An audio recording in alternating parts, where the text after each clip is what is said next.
Last class में हमने SN2 reaction पढ़ा था, है ना? कैसे? ठीक है। एसएन के वर्ड दोबारा से बता दो रिवाइज। एक मेरे को ना वीडियो भी मिला है, मैं वो वीडियो भी दिखा देता हूँ SN2 कैसे होता है।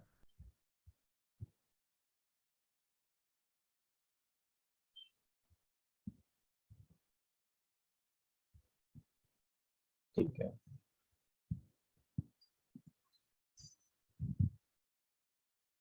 रिकॉर्डिंग पे लगा दिया ना मैंने।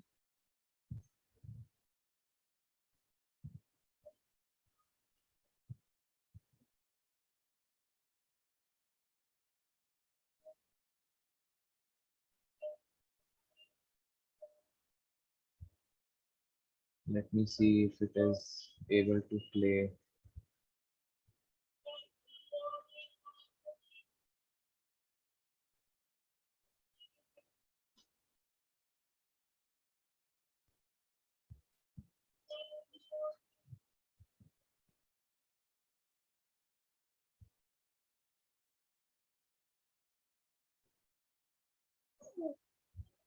चलो ऐसे ही बता सकते हैं अगर नहीं प्ले होगी तो। अच्छा, आज तो मेरा व्हाइट बोर्ड भी सही हो गया है, तो व्हाइट बोर्ड पे दिखा देते हैं।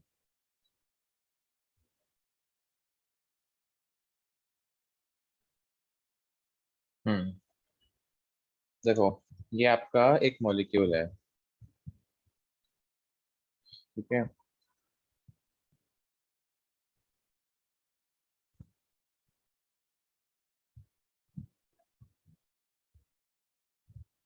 तो ये आपका एक हेलो एल्केन है, ठीक है। इस हेलो एल्केन पे हमें न्यूक्लियोफाइल का अटैक करवाना है। तो ये अगर आपका न्यूक्लियोफाइल है तो ये पीछे से अटैक नहीं कर सकता। क्यों नहीं अटैक कर सकता? क्योंकि यहाँ पर जो आपका हेलोजन लगा हुआ है इसका साइज बहुत ज्यादा है। तो अगर इसका साइज ज्यादा है तो इसका मतलब यहाँ पर इसको रिपल्जन फेस करना पड़ेगा। रिपल्जन, या फिर आप उसको स्टेरिक हिंड्रेंस कह सकते हैं, इसको हिंड्रेंस फेस करनी पड़ेगी यहाँ से। इसलिए ये आगे से अटैक नहीं करता। तो ऑप्शन इसके पास बचता है पीछे से अटैक करने का, ठीक है। तो जब ये पीछे से अटैक करेगा तो यहाँ पर धीरे धीरे ये बॉन्ड फॉर्म करेगा इसके साथ, कार्बन के साथ इसने ये बॉन्ड फॉर्म करी। और जब ये धीरे धीरे बॉन्ड फॉर्म करने की कोशिश करेगा तो हेलोजन के साथ जो बॉन्ड है वो धीरे धीरे टूटनी शुरू करेगी, ठीक है। और ये न्यूक्लियोफाइल जब पीछे से अटैक करता है यहाँ पर, तो न्यूक्लियोफाइल एक नेगेटिवली चार्ज स्पीशीज है।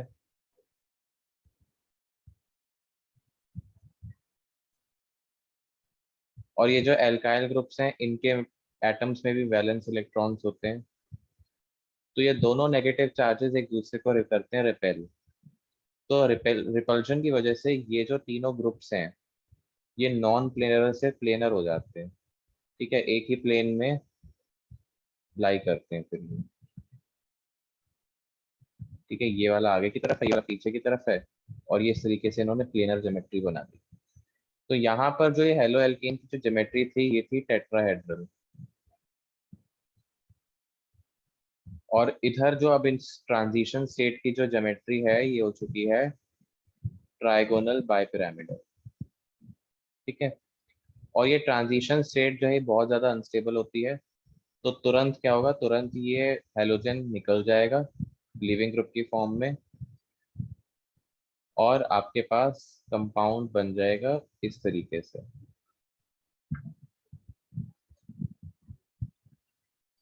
ठीक है, with the inversion of configuration.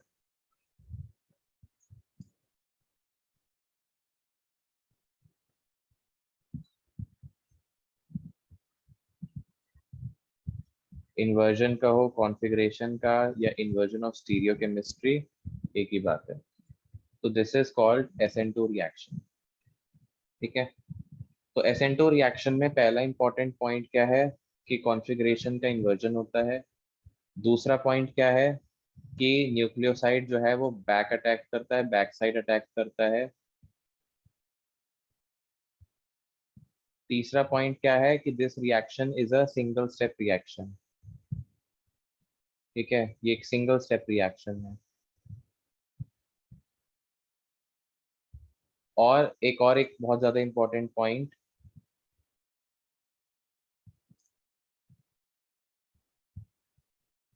कि स्टेरिक हिंड्रेंस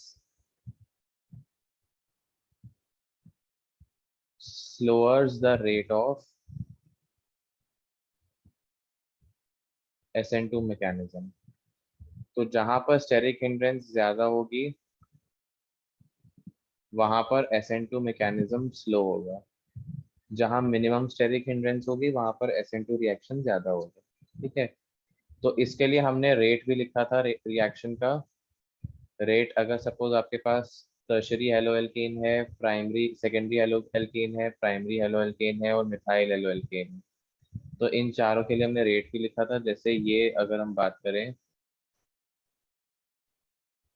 तो this is a tertiary halo alkane,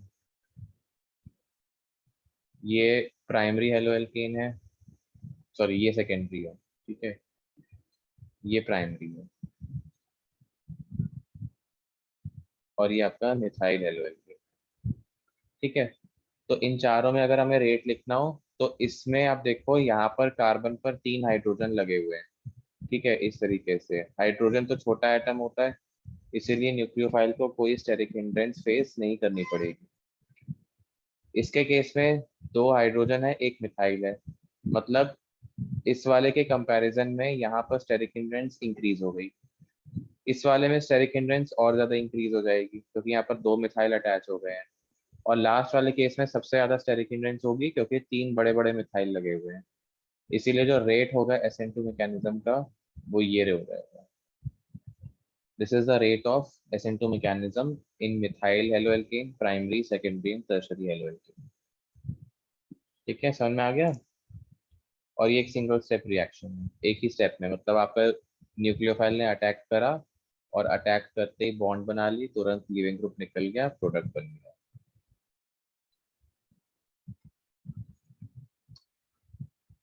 ठीक है, एक बार और देख लेते हैं, अगर ये चल रहा है तो ठीक है, नहीं तो फिर हम बिना इसी के ही काम करते हैं।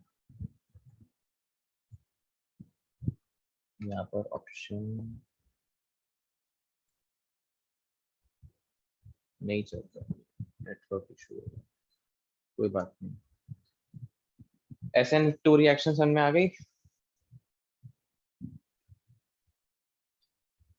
Yes sir. ठीक है, अब हम बात करते हैं SN1 रिएक्शन की। तो SN1 रिएक्शन मतलब कोई न्यूक्लियोफिलिक सब्स्टिट्यूशन, और यहाँ पर 1 का मतलब हो गया यूनिमॉलिक्यूलर। ठीक है, तो SN1 रिएक्शन में क्या होता है कि आपका जो रेट ऑफ रिएक्शन है वो सिर्फ एक ही मॉलिक्यूल की कंसेंट्रेशन पे डिपेंड करता है, जो कि आपका सबस्ट्रेट होता है।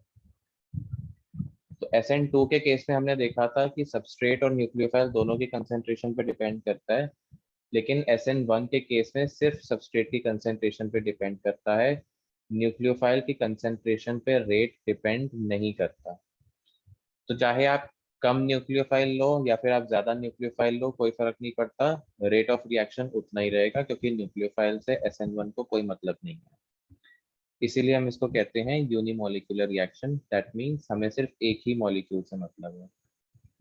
तो जैसे हमने SN2 के केस में देखा था कि ये जो रिएक्शन है ये सिंगल स्टेप में होती है, लेकिन SN1 में 2 स्टेप्स होते हैं। ठीक है, SN1 रिएक्शन जो है ये 2 स्टेप्स में होती है। पहला स्टेप क्या होता है? पहला स्टेप होता है फॉर्मेशन ऑफ कार्बोकेटाइन। जैसे हम SN2 में क्या देखते थे कि न्यूक्लियोफाइल जब अटैक करता था कार्बन पे तो वो धीरे धीरे बॉन्ड बनाता था, धीरे धीरे लिविंग ग्रुप लीव करता था सबस्ट्रेट को, और न्यूक्लियोफाइल तब पूरी तरीके से अटैच हो जाता था, एक ही स्टेप में पूरा काम हो गया। लेकिन यहाँ पे क्या होगा, यहाँ पे ये आपका सबसे पहला स्टेप दे रखा है। सबसे पहले यहाँ पर न्यूक्लियोफाइल अटैक नहीं करेगा, यहाँ पे सबसे पहले लिविंग ग्रुप अपने आप ही लीव करता है। ठीक है, देखो बिना केशव न्यूक्लियोफाइल सर, के अटैक। हाँ, हाँ जी, कोई कुछ कह रहे हैं? अच्छा सर आप, हाँ जी। एक बार देखिएगा, sorry to interrupt between class. प्रथम वेटिंग में एक बार देखिएगा प्लीज। नहीं, वेटिंग में तो नहीं है। नहीं है वेटिंग में, ठीक है, वेटिंग में आता है तो उसको एक्सेप्ट कर लीजिएगा, ठीक है। एक्सेप्ट कर लेना है। हाँ जी। ठीक है। ओके, थैंक ओके, तो सबसे पहला स्टेप यहाँ पर क्या होता है कि आपका लीविंग ग्रुप यहाँ से निकल जाएगा। ठीक है, तो जब आपका लीविंग ग्रुप यहाँ से निकल जाएगा तो यहाँ पर सबसे पहले होता है आपका डेल्टा माइनस चार्ज, क्योंकि ये हेलोजन है, उसकी इलेक्ट्रोनेगेटिविटी ज्यादा होती है। और कार्बन के पास डेल्टा पॉजिटिव चार्ज होता है। जैसे ये बॉन्ड टूट के लिविंग ग्रुप यहाँ से निकल जाएगा तो ये तो एल माइनस की फॉर्म में निकल जाएगा, और आपके पास यहाँ पर कार्बन पे कंप्लीट पॉजिटिव चार्ज आ जाएगा। तो ये आपका यहाँ पर एक रिएक्शन इंटरमीडिएट बना है, इसको हम क्या कहते हैं, कार्बोकेटायन। ठीक है, सबको पता है कि ये कार्बोकेटायन है। अब कार्बोकेटायन की प्लेनर ज्योमेट्री है, ठीक है, इस तरीके से एक ही प्लेन में है ये। और कार्बोकेटायन का ये वाला साइड भी देखो खाली है, और ये वाला साइड भी खाली है, क्योंकि लिविंग ग्रुप तो निकल गया ना। तो क्योंकि अब दोनों साइड यहाँ पर खाली है, तो यहाँ पर अब न्यूक्लियोफाइल किसी भी साइड से अटैक कर सकता है। वो इस वाली साइड से भी अटैक कर सकता है, और वो इस वाली साइड से भी अटैक कर सकता है। तो अगर न्यूक्लियोफाइल पीछे से अटैक करेगा तो कॉन्फ़िगरेशन ये वाली में हमें मिलेगी, और अगर वो यहाँ से अटैक करेगा ब्लू वाली साइड से, तो ब्लू वाली साइड से अटैक होने पर आपको ये कॉन्फ़िगरेशन मिलेगी। ठीक है, तो इस तरीके से आपका रिएक्शन होती है SN2 की। ये आपका हो गया सेकेंड स्टेप। तो इसमें फर्स्ट स्टेप में क्या हुआ, लिविंग ग्रुप निकल गया सबस्ट्रेट को छोड़ के, और कार्बन के पास आ गया positive charge, which is the formation of sir carbocation step. हाँ जी। बनाना आता है डायग्राम? ये बनाने को, हाँ, एग्जाम में आ सकता है, एक्सप्लेन द SN2 मैकेनिज्म या SN1 मैकेनिज्म। और ये डायग्राम है, ये तो बायोलॉजी का डायग्राम थोड़ी ना है, कोई सेल का डायग्राम जो इतना मुश्किल लग रहा है। करना ही क्या है इसमें, मुश्किल लग रहा है तुम लोगों को ये सब बनाना? सर हम्म, ठीक है, पहला स्टेप क्या हो गया, आपका लिविंग ग्रुप लीव कर गया यहाँ से। ठीक है, और कार्बोकेटाइन की फॉर्मेशन हो गई। तो ये आपका स्लो स्टेप है। तो फर्स्ट स्टेप आपका क्या है, स्लो स्टेप। और ये चीज आप लोग केमिकल काइनेटिक्स में पढ़ोगे कि आपका जो स्लो स्टेप होता है वो रेट डिटरमाइनिंग स्टेप होता है। तो रेट डिटरमाइनिंग स्टेप ही हमारा डिटरमाइन करता है कि रिएक्शन की रेट क्या होगी। किस पे डिपेंड करेगी, वो सबस्ट्रेट पे डिपेंड करेगी कि न्यूक्लियोफाइल। तो आप यहाँ पे देख सकते हो कि स्लो स्टेप में न्यूक्लियोफाइल कहीं भी इन्वॉल्व नहीं है, यहाँ पर स्लो स्टेप में सिर्फ सबस्ट्रेट इन्वॉल्व है रिएक्टेंट साइड पर। तो इसीलिए ये जो स्टेप है इसमें सिर्फ सबस्ट्रेट की कंसेंट्रेशन पे डिपेंडेंस होगी, न्यूक्लियोफाइल पे डिपेंडेंस नहीं होगी। फिर आपका जो सेकंड स्टेप आता है, सेकंड स्टेप में न्यूक्लियोफाइल अटैक करेगा, और आगे पीछे कहीं से भी अटैक कर सकता है। तो यहाँ पर अगर आप ध्यान से देखो, न्यूक्लियोफाइल के पास फ्रीडम है आगे पीछे कहीं से भी अटैक करने की। तो इसीलिए आगे पीछे कहीं से भी अटैक करने पर ये दोनों प्रोडक्ट्स बनाएगा। और ये दोनों प्रोडक्ट्स जो हैं ये 50-50% रेशो में बनते हैं। अगर आप ध्यान से देखो, ये दोनों प्रोडक्ट्स एक दूसरे के इनैंशियोमर्स हैं, है कि नहीं है? Yes sir. ठीक है, तो दोनों प्रोडक्ट्स अगर एक दूसरे के इनैंशियोमर्स हैं, इनका 50-50 रेशो को हम क्या कहते हैं, मिक्सचर को?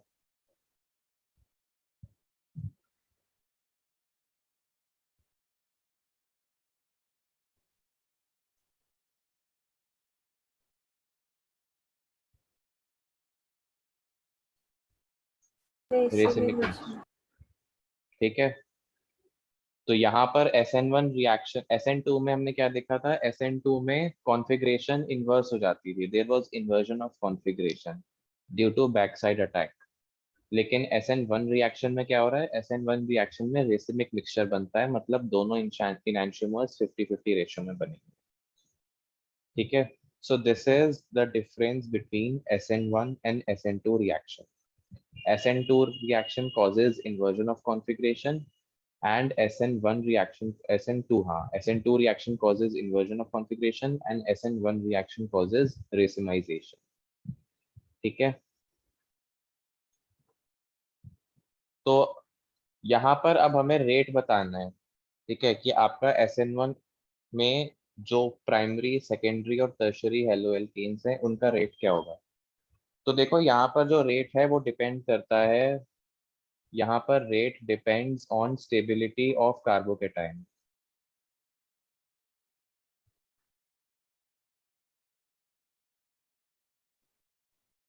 मैंने तुम लोगों को पहली क्लास में इंडक्टिव इफेक्ट पढ़ाया था। मुझे जरा बताओ कि इंडक्टिव इफेक्ट के बेसिस पर कौन सा कार्बोकेटाइन सबसे ज्यादा स्टेबल होगा, प्राइमरी या टर्शियरी? और टर्शरी।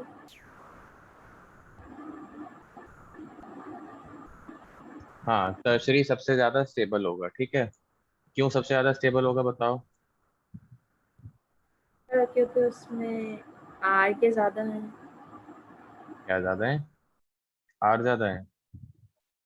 तो आर ज्यादा होने से क्या होता है? आर ज्यादा होने से स्टेबिलिटी कैसे ज्यादा हो गई?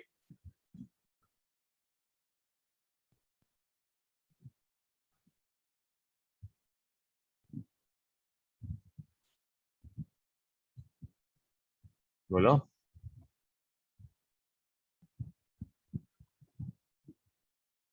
सी एच के बॉन्ड ज़्यादा हैं इसमें।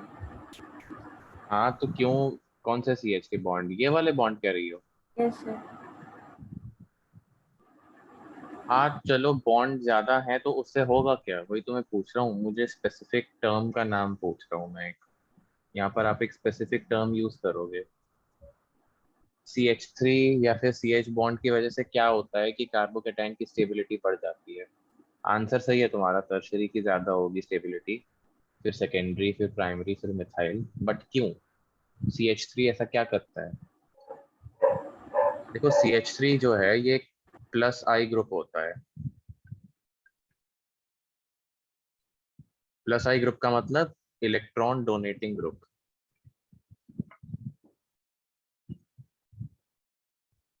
ठीक है, मतलब ये अपने इलेक्ट्रॉन डोनेट करता है।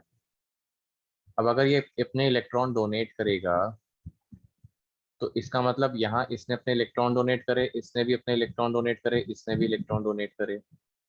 तो अगर कोई भी पॉजिटिवली चार्ज्ड कार्बन को इलेक्ट्रॉन डोनेट होंगे कहीं से तो उसकी स्टेबिलिटी बढ़ेगी ना। क्यों बढ़ेगी? क्योंकि पॉजिटिव चार्ज तो चाहता ही यही है कि उसको नेगेटिव मिले कहीं से, है ना। पॉजिटिव को कहीं से नेगेटिव मिलेगा तभी तो उसकी स्टेबिलिटी बढ़ेगी। अब इसमें क्या है, इसमें 3 CH3 जो है वो इलेक्ट्रॉन डोनेट कर रहे हैं, 3 प्लस आई ग्रुप लगे हुए हैं, इसमें 2 प्लस आई ग्रुप लगे हुए हैं। तो इसका मतलब इसकी स्टेबिलिटी ज्यादा हो जाएगी टर्शरी की, एज कम्पेयर टू सेकेंडरी।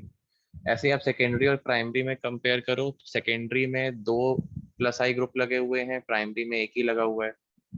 तो इसका मतलब यहाँ पर और ज्यादा हो जाएगी स्टेबिलिटी, और सबसे कम स्टेबिलिटी मिथाइल में, क्योंकि मिथाइल में कोई भी प्लस आई ग्रुप नहीं लगा हुआ। ठीक है, तो यहाँ पर आप एक्सप्लेनेशन प्लस आई इंडक्टिव इफेक्ट के बेसिस पे भी दे सकते हो, और आप यहाँ पर एक्सप्लेनेशन हाइपर कॉन्जुगेशन के बेसिस पे भी दे सकते हो। हाइपर कॉन्जुगेशन पे कैसे, मैंने बताया था, जितने ज्यादा अल्फा हाइड्रोजन उतनी ज्यादा स्टेबिलिटी। तो अगर आप यहाँ पर देखो, ये आपका कार्बोकेटाइन है, ये अल्फा कार्बन है, तीनों ये अल्फा कार्बन है। तो अल्फा कार्बन पे अटैच्ड हाइड्रोजन हमारे अल्फा हाइड्रोजन होते हैं। यहाँ पर 9 अल्फा हाइड्रोजन है, यहाँ पर 6 अल्फा हाइड्रोजन है, यहाँ 3 अल्फा हाइड्रोजन है, और यहाँ पर एक भी अल्फा हाइड्रोजन नहीं है। तो जितने ज्यादा अल्फा हाइड्रोजन उतनी ज्यादा हाइपर कॉन्जुगेशन,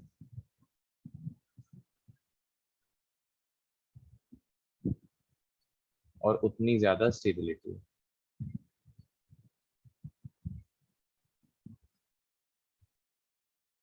ठीक है, तो इसीलिए SN1 रिएक्शन के केस में सबसे ज्यादा रिएक्टिव होगा टर्शियरी, फिर सेकेंडरी, फिर प्राइमरी, और फिर मिथाइल ग्रुप।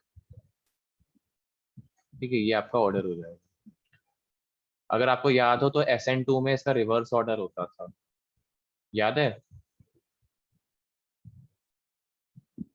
नहीं याद, भूल गए? थोड़ा पढ़ते क्या हो घर पे, स्कूल में भी हेलो एल्केन चल रहा है, यहाँ पर भी हेलो एल्केन चल रहा है, कुछ घर पे पढ़ रहे हो नहीं पढ़ रहे हो आजकल? देखो, यहाँ पर बताया तो था। हम्म, हम्म, ये मिथाइल था, सबसे कम स्टेरिक हिंड्रेंस लग रही थी, इसकी सबसे ज्यादा रिएक्टिविटी SN2 में। फिर जैसे जैसे स्टेरिक हिंड्रेंस इंक्रीज हो रही है वैसे वैसे कम होती जा रही है रिएक्टिविटी। किसके केस में? SN2 के केस में, है ना। तो SN2 के केस में मिथाइल की सबसे ज्यादा रिएक्टिविटी होती थी, फिर प्राइमरी, फिर सेकेंडरी, टर्शरी तो SN2 से रिएक्ट ही नहीं करता। और SN1 में इसका ऑपोजिट हो रहा है, टर्शरी सबसे ज्यादा अच्छा रिएक्टिविटी शो करता है SN1 में, फिर सेकेंडरी, और प्राइमरी और मिथाइल तो ना के बराबर SN1 शो करते हैं। समझ में आ गया ऑर्डर वगैरह SN1 रिएक्शन? किसी को कोई डाउट है SN1 में?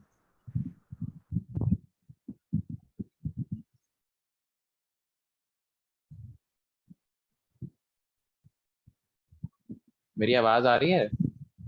Yes sir. डाउट है Yes, कोई sir. SN1 में? No, sir. नहीं आ गया, ठीक है।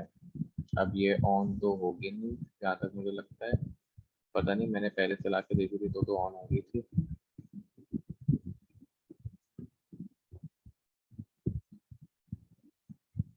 लिंक भेज दूंगा मैं इसका वीडियो का, ठीक है।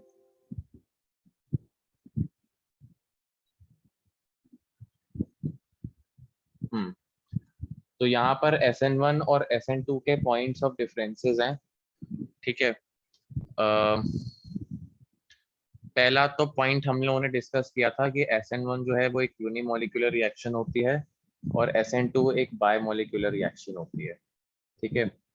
मतलब कि यहाँ पर सिर्फ एक मॉलिक्यूल पे डिपेंडेंस होती है, कंसंट्रेशन एक ही मॉलिक्यूल की कंसंट्रेशन पे डिपेंड होता है इसका रेट, और यहाँ पर दो मॉलिक्यूल्स की कंसंट्रेशन पे रेट डिपेंड होता है। आई होप इस पॉइंट पे किसी को कोई डाउट नहीं होगा।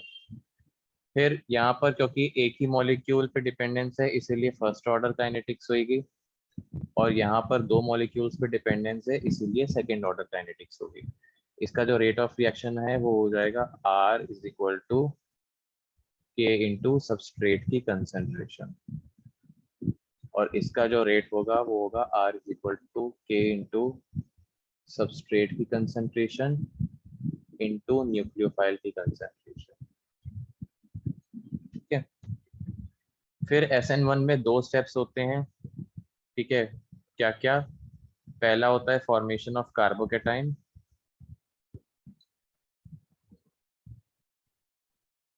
और सेकेंड स्टेप होता है अटैक ऑफ न्यूक्लियोफाइल।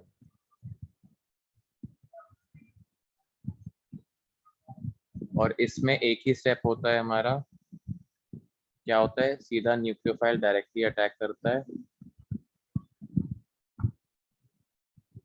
और तभी हमारा लिविंग ग्रुप निकल जाता है, ठीक है। कोई दूसरा स्टेप इसमें नहीं होता। फिर चौथा पॉइंट आपका वही है कंसंट्रेशन पे डिपेंडेंस वाला जो मैंने ऊपर बता दिया। नेक्स्ट आपका क्या है कि SN1 रिएक्शन में जो आपका लिविंग ग्रुप लीव करता है तो कार्बोकेटाइन इंटरमीडिएट की फॉर्मेशन होती है। यहाँ पर किसी इंटरमीडिएट की फॉर्मेशन नहीं होती, नो इंटरमीडिएट इज फॉर्म्ड। एक चीज और, इंटरमीडिएट और ट्रांजिशन स्टेट में डिफरेंस होता है। Transition state is very very unstable, theoretical structure होता है वो किसी भी कंपाउंड का, बट इंटरमीडिएट्स एक्चुअली एग्जिस्ट करते हैं और वो अनस्टेबल नहीं होते, स्टेबल भी होते हैं कई इंटरमीडिएट्स। लास्ट पॉइंट SN1 में थोड़ा सा कंफ्यूजिंग दे रखा है तो इसकी जगह पर ये पॉइंट याद रखो, SN1 reaction causes racemization।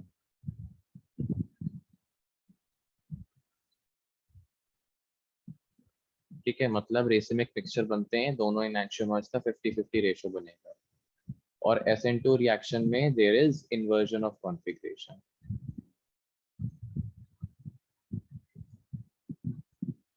So these are the points of differences in SN1 और in SN2 reaction। आगे समझ में SN1 और SN2 में difference? Yes sir. Yes, sir. ठीक है, अब एक क्वेश्चन करो।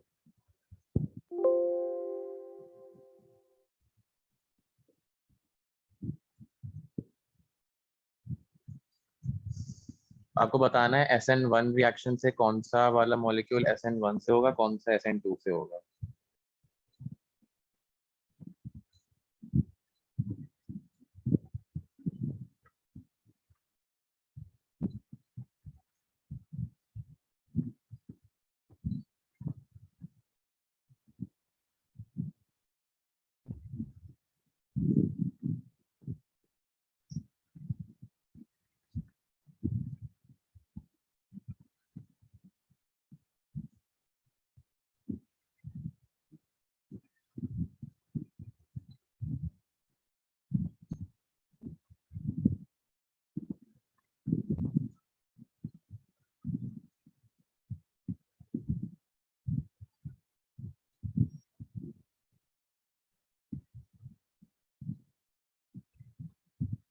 चलो यही बात करो।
हाँ फिर तुम बताओ बाकी के जो बच्चे हैं, तो सॉलिड स्टेट में तुम लोगों ने कोई डाउट तो पूछा नहीं, फिर मैं टेस्ट रख दूं फ्राइडे या मंडे को सॉलिड स्टेट का।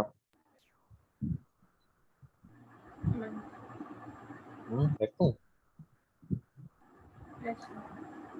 अरे वाह, ठीक है फिर।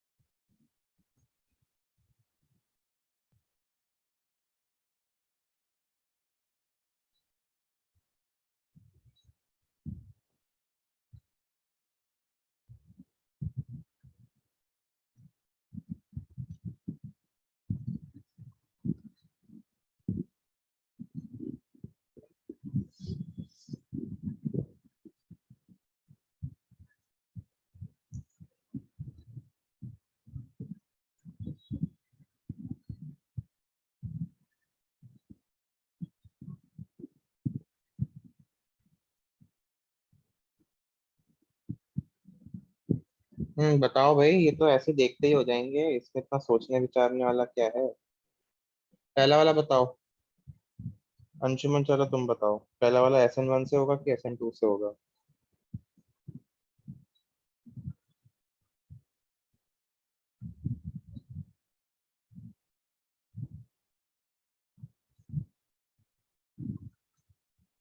तुम सबके स्कूल में इस समय SN वही चल रहा है ना, हेलो एल्केन? खत्म होने वाला है। है, खत्म होने वाला है? फिर तो आ जाना चाहिए, मैंने भी पढ़ा दिया, स्कूल में भी हो गया। चलो ये बताओ, पहला वाला है क्या, कौन से टाइप का हेलो एल्केन है ये, प्राइमरी सेकेंडरी टर्शरी क्या है? प्राइमरी। प्राइमरी में किसकी रेट सबसे ज्यादा होती है, SN2 की रेट ज्यादा होती है या SN1 की रेट प्राइमरी में ज्यादा होती है? SN1। SN1 की। अच्छा, और बताओ बाकी के लोग। ऐसे S sorry N one SN2 की होती शायद से। SN2 की क्यों, SN2 की होती है? प्राइमरी में वो ज्यादा होता है क्या वो हाइट। ज्यादा होते हैं? वही मैंने पूछा ना, प्राइमरी में क्यों रेट ज्यादा होती है, कोई एक्सप्लेनेशन इस चीज का?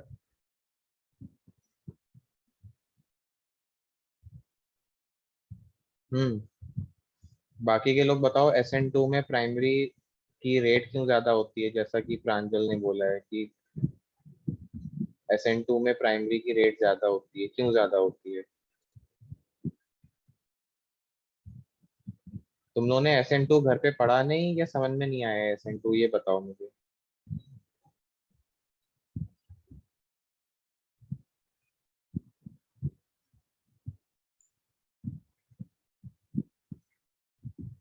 देखो, इसमें एक मिथाइल ग्रुप लगा हुआ है,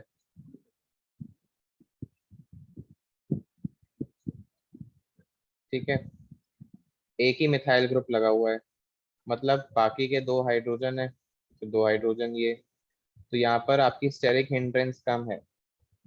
जहाँ पर स्टेरिक हिंड्रेंस कम होती है वहां पर SN2 रिएक्शन ज्यादा अच्छी होती है, ठीक है। SN1 से वैसे भी नहीं होगी ये, क्योंकि जब यहाँ पर कार्बोकेटाइन बनाओगे अगर आप SN1 के लिए, तो ये कार्बोकेटाइन कम स्टेबल होगा ना, एक ही मिथाइल ग्रुप लगा हुआ है, ठीक है। तो प्लस आई इफेक्ट यहाँ पर या फिर हाइपर कॉन्जुगेशन कम होगा यहाँ पर। सेकेंड वाला बताओ, सेकेंड वाला SN1 से होगा कि SN2 से होगा? सर ये टर्शरी है तो SN1 से होगा, क्यों SN1 से क्यों क्योंकि होगा? इसमें प्लस आई इफेक्ट ज़्यादा है प्लस आई इफेक्ट ज्यादा है इसमें, और हाइपर ठीक है। कॉन्जुगेशन भी ज़्यादा होगी, हाइपर कॉन्जुगेशन भी ज्यादा होगा तो उससे होगा क्या? कि उससे वो स्टेरिक हिंड्रेंस कम हो जाएगा। स्टेरिक हिंड्रेंस कम होगी? यहाँ पर तो स्टेरिक हिंड्रेंस का पॉइंट ही नहीं पर आता है बढ़ SN1 जाएगी, में कहीं। बढ़ जाएगी।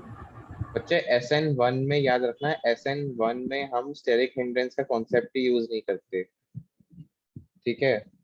इसमें आप स्टेरिक हिंड्रेंस का कॉन्सेप्ट यूज नहीं करोगे, आप ये कॉन्सेप्ट आप सिर्फ SN2 में यूज करते हो। क्यों? क्योंकि SN2 में न्यूक्लियोफाइल ने बैक साइड अटैक करना होता है, बिना लीविंग ग्रुप के लीव करे अटैक करता है वो, साबुत सबस्ट्रेट पे अटैक करता है। लेकिन SN1 में क्या होता है, SN1 में कार्बोकेटाइन की फॉर्मेशन होती है, तो प्लस आई और हाइपर कॉन्जुगेशन से क्या होगा, कार्बोकेटाइन की स्टेबिलिटी बढ़ेगी, stability of carbocation will increase with plus I and hyper conjugation. तो यहाँ पर जो आपका कार्बोकेटाइन बनेगा वो ये बनेगा,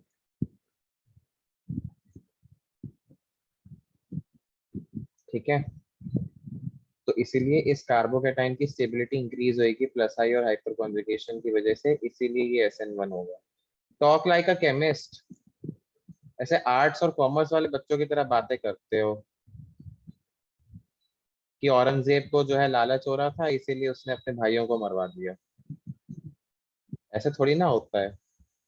साइंस पढ़ते हो तो behind everything there is a reason, रटना नहीं है आपने। चलो ठीक है, आंसर सही दिया कि प्लस आई इफेक्ट होगा, हाइपर कंजुगेशन होगा, ठीक है, लेकिन क्या होगा उससे? हम क्यों प्लस आई और हाइपर कंजुगेशन की बात करें? पर्पस क्या है हमारा बात करने का? क्योंकि स्टेबिलिटी इंक्रीज करेगा वो। क्यों स्टेबिलिटी इंक्रीज करेगा? क्योंकि वो इलेक्ट्रॉन डोनेटिंग ग्रुप है। समझ गए? थर्ड वाला बताओ, थर्ड वाला किससे होगा?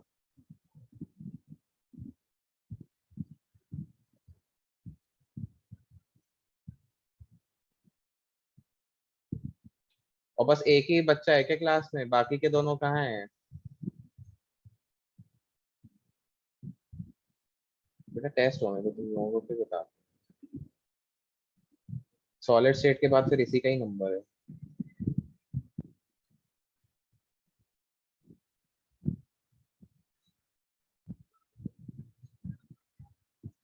प्राइमरी है तो SN2 होगा शायद। SN2 होगा ये, ठीक है, क्योंकि इसमें स्टेरिक हिंड्रेंस बिल्कुल भी नहीं है। बिल्कुल। है ही कहाँ? तीन तीन हाइड्रोजन एटम, हाइड्रोजन का साइज कितना सही होता है, छोटा सा हाइड्रोजन होता है, कितनी स्टेरिक हिंड्रेंस लगा लेगा। नेक्स्ट वाला बताओ चलो।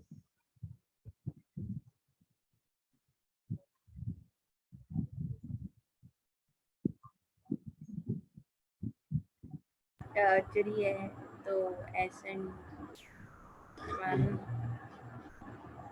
ये पहले तो ये बताओ कि ये टर्शरी हेलो एल्केन है या ये प्राइमरी है? टर्शरी CH3 ज़्यादा है। हाँ, तो SN1 से होगा कि SN2 से होगा? SN1 से। इससे 1 से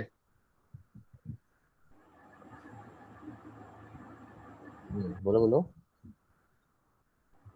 आपने बताया था कि टर्चरी ज्यादा थे SN1 में से। देखो ये प्राइमरी है,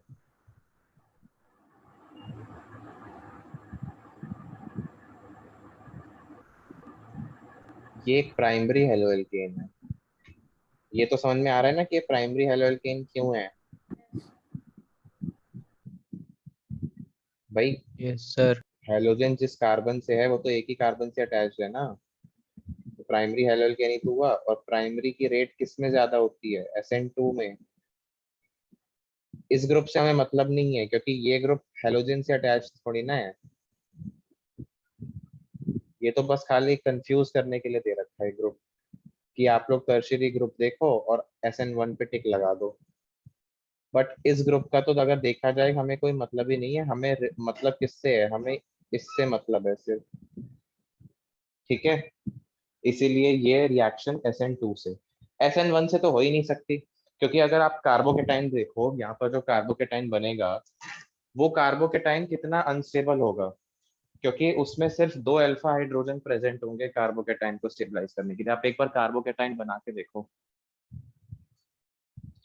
ये कार्बोकेटाइन ऐसा बनेगा, ये है, ये कार्बोकेटाइन बनेगा, यही बनेगा ना। अगर हम मान लें कि SN1 से हो रही है, तो यहाँ पर आप देखो इसका प्लस आई जो है सिर्फ इस ग्रुप की वजह से प्लस आई लगेगा, और इस ग्रुप की वजह से प्लस आई तो छोड़ो, आप देखो कि यहाँ पर 2 अल्फा हाइड्रोजन प्रेजेंट है, तो 2 अल्फा हाइड्रोजन जो हैं कितना कम हाइपर कॉन्जुगेशन लगाएंगे, हाइपर कॉन्जुगेशन इसमें बहुत कम लगेगा। ये जो 3 यहाँ पर जो ये है, ये कोई अल्फा हाइड्रोजन थोड़ी ना है, क्योंकि ये अल्फा कार्बन ही नहीं है। अल्फा कार्बन तो सिर्फ हमारा ये वाला है जो डायरेक्टली अटैच्ड है कार्बोकेटाइन से, तो उसी के हाइड्रोजन आप कंसिडर करोगे। तो ये वाले ग्रुप्स तो बस ऐसे ही दे रखे हैं कंफ्यूज करने के लिए, इनसे कोई फर्क नहीं पड़ेगा। फर्क सिर्फ इतने इतने पार्ट से पड़ता है।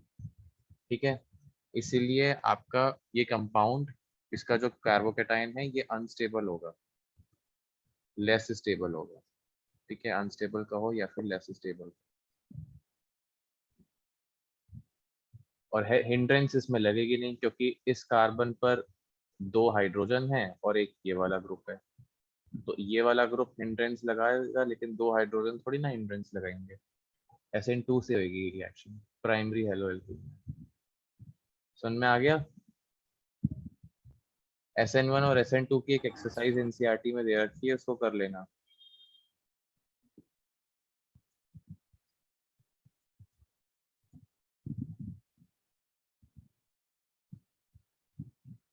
ठीक है, तो हमारा जो सब्स्टिट्यूशन वाला पार्ट है वो कंप्लीट हो चुका है।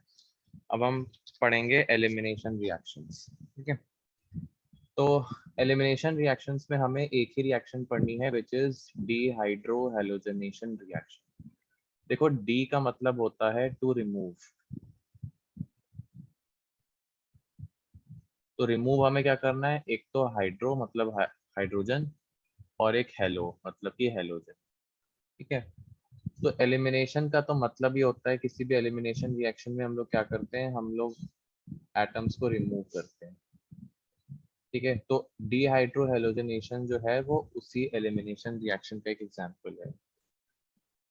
तो डिहाइड्रोहेलोजनेशन रिएक्शन जो है ये एक बीटा एलिमिनेशन रिएक्शन होती है। बीटा का क्या मतलब है यहाँ पर, देखो पहले तो अल्फा बीटा बता दो। अल्फा बीटा तो पता है ना तुम लोगों को क्या होते हैं, नहीं यस पता तो सर। देख लो। आपका कोई भी फंक्शनल ग्रुप जिस कार्बन से अटैच्ड होता है वो आपका अल्फा कार्बन होता है। ठीक है, और अल्फा कार्बन के नेक्स्ट वाला जो कार्बन है उसे हम बीटा कार्बन कहते हैं। तो जैसे यहाँ पर इस एग्जांपल में देखो, यहाँ पर एक्स एटम जो है वो इस कार्बन से लगा हुआ है, तो ये आपका अल्फा कार्बन हो गया, और अल्फा कार्बन से अटैच्ड जो भी कार्बन एटम्स हैं वो आपके बीटा कार्बन। ठीक है, तो यहाँ पर 2 बीटा कार्बन हो गए। तो बीटा एलिमिनेशन हम यहाँ पर क्यों कह रहे हैं? बीटा एलिमिनेशन इसलिए है क्योंकि हम अल्फा से हेलोजन एटम और बीटा कार्बन का हाइड्रोजन, इन दोनों को हम रिमूव कर देते हैं। इन दोनों को हमने क्या कर दिया? रिमूव कर दिया।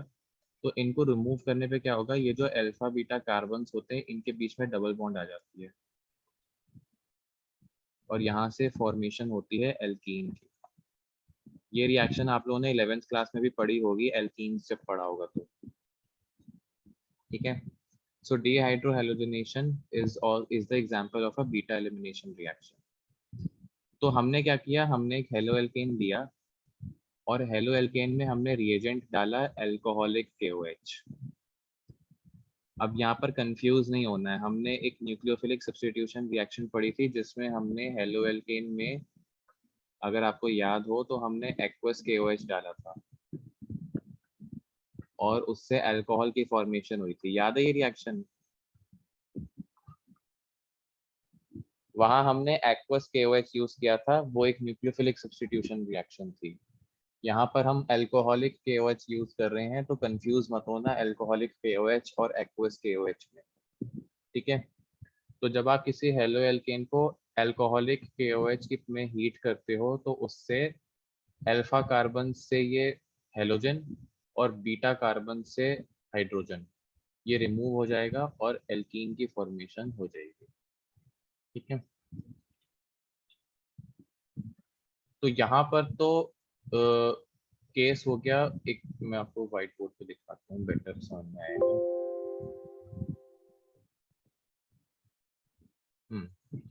तो देखो यहाँ पर तो क्या हुआ, जैसे आपके पास एक सिमेट्रिकल हेलो एल्केन था, ठीक है, जिसमें एक ही बीटा कार्बन है और कोई बीटा कार्बन अटैच नहीं है। तो यहाँ पर अगर आप अल्कोहलिक KOH में हीट करा देते हो तो सिंपली आपका एल्कीन बन जाएगा। अब सपोज अगर आपके पास कंपाउंड कुछ इस तरीके का दे रखा हो,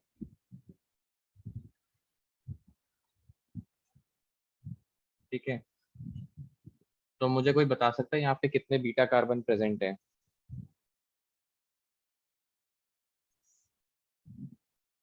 सर दो।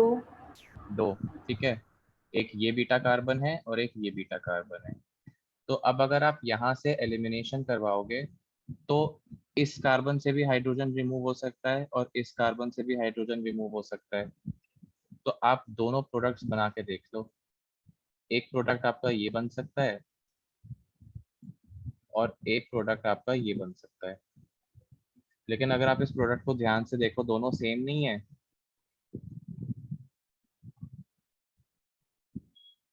हम्म, दोनों यस सेम सर। प्रोडक्ट है ना, दोनों ही प्रोपीन है।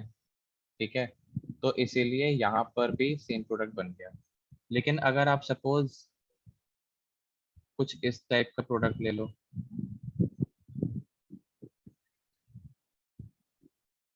तो बताओ जरा यहाँ पर बीटा कार्बन कितने हैं?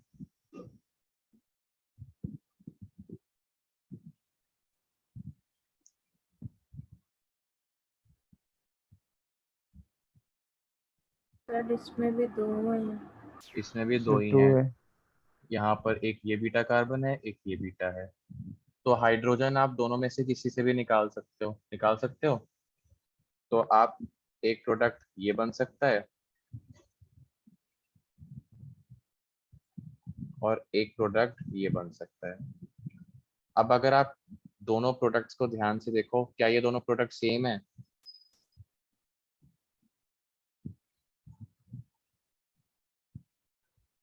नहीं सर। सेम नहीं है ये। नो। ठीक है, इस ये क्या है, ये 1 ब्यूटीन है और ये वाला 2 ब्यूटीन है, दोनों अलग अलग प्रोडक्ट्स हैं। तो क्योंकि ये दोनों प्रोडक्ट्स अलग अलग हैं, इसीलिए आपको इस रिएक्शन में ये डिटरमाइन करना पड़ेगा कि मेजर कौन सा है और माइनर कौन सा है। क्योंकि कोई एक ही प्रोडक्ट मेजर हो सकता है और एक ही कोई प्रोडक्ट माइनर हो सकता है, दोनों प्रोडक्ट आपको 50-50 तो मिलेंगे नहीं। तो अब डीहाइड्रोहेलोजनेशन रिएक्शन में मेजर और माइनर प्रोडक्ट को डिटरमाइन करने के लिए हम सेटजेफ रूल का यूज करते हैं। ठीक है, सेटजेफ रूल। सेटजेफ रूल क्या कहता है? सेडजेफ रूल ये कहता है कि किसी भी डीहाइड्रोहेलोजिनेशन रिएक्शन में, in a dehydrohalogenation reaction,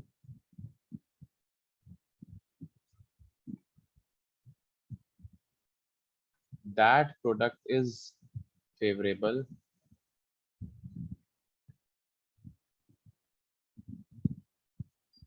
which has more number of alkyl substituents.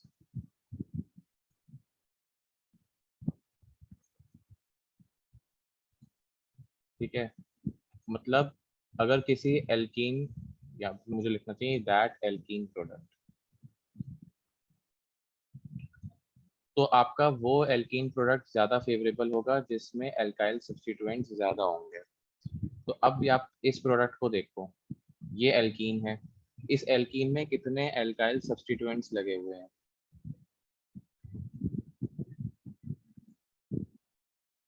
एक ही तो लगा हुआ है, ये वाला। और कोई एल्काइल सब्स्टिट्यूएंट लगा हुआ है इस पे?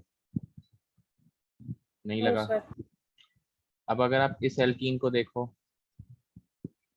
तो यहाँ पर एक एल्काइल सब्स्टिट्यूएंट ये लगा हुआ है और एक एल्काइल सब्स्टिट्यूएंट ये लगा हुआ है, दो एल्काइल सब्स्टिट्यूएंट्स लगे हुए हैं।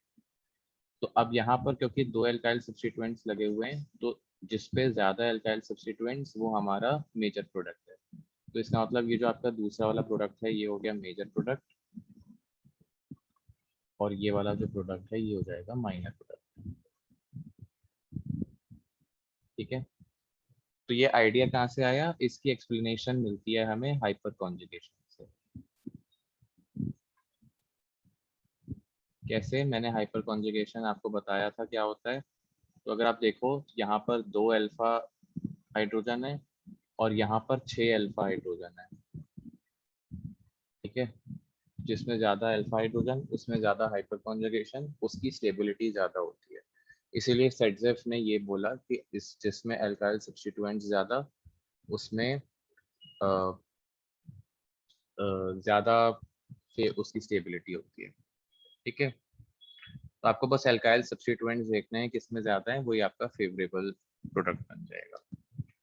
तो अब एक क्वेश्चन है, उस क्वेश्चन में बताओ कि ये वाला क्वेश्चन है, इसमें बताओ कि इसमें मेजर प्रोडक्ट कौन सा होगा। ये वाला, इसमें मुझे मेजर प्रोडक्ट बता दो, उसके बाद छुट्टी। पहले तो सारे पॉसिबल प्रोडक्ट्स बना के देखो कौन कौन से बनेंगे।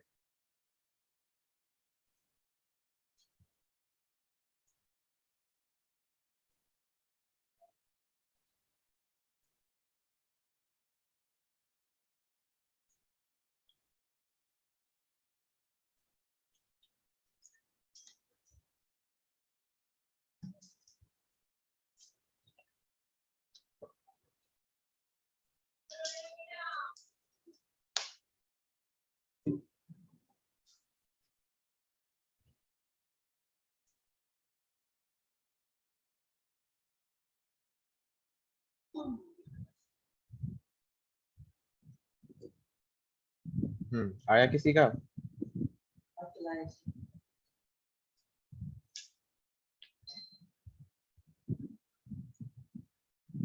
पहले तो मुझे इसमें ये बताओ नंबर ऑफ बीटा कार्बन कितने हैं?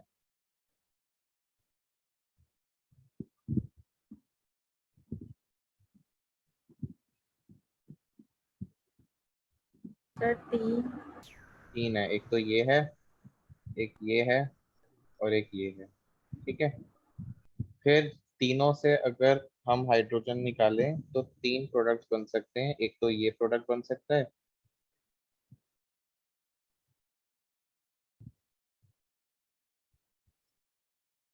एक ये वाला प्रोडक्ट बन सकता है,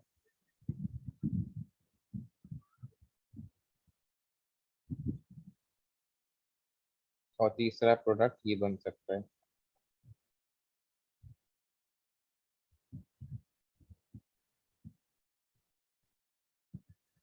अब आपको बताना है तीनों में मेजर कौन सा है। तो एक जरा ध्यान से देखो, ये दोनों प्रोडक्ट्स तो सेम ही है ना? खाली CH3 उधर लिखा हुआ है, CH2 नीचे है, उसमें CH उधर है। अच्छा ये CH है, सॉरी ये CH2 है। तो ठीक है, प्रोडक्ट तो दोनों ही सेम है ना, फर्स्ट और सेकंड। Yes sir. ठीक है, तो अब आपको सेकंड और थर्ड में बताना है कि कौन सा मेजर है। तो देखो, अगर आप इस वाले को देखो, इसमें दो अल्काइल सब्स्टिट्यूएंट लगे हैं, एक तो इस साइड पर और एक इस साइड पर। ठीक है, और थर्ड वाले में कितने अल्काइल सब्स्टिट्यूएंट्स लगे हैं? यहाँ पर 3 लगे हुए हैं, एक ये और एक ये। तो मेजर कौन सा हो गया? ये वाला। Third. This is your major product, और ये आपका माइनर प्रोडक्ट होगा। ठीक है, इस तरीके से हम लोग सेट जेफ रूल से डिटरमिन करते हैं हमारा मेजर प्रोडक्ट कौन सा होगा। आई थिंक समझ में आ गया सबको, डिहाइड्रोहेलोजिनेशन। तो यहाँ पर इन्होंने प्रोडक्ट दिखा भी रखा है, ये आप लोगों का मेजर है और ये वाला आप लोगों का माइनर प्रोडक्ट है।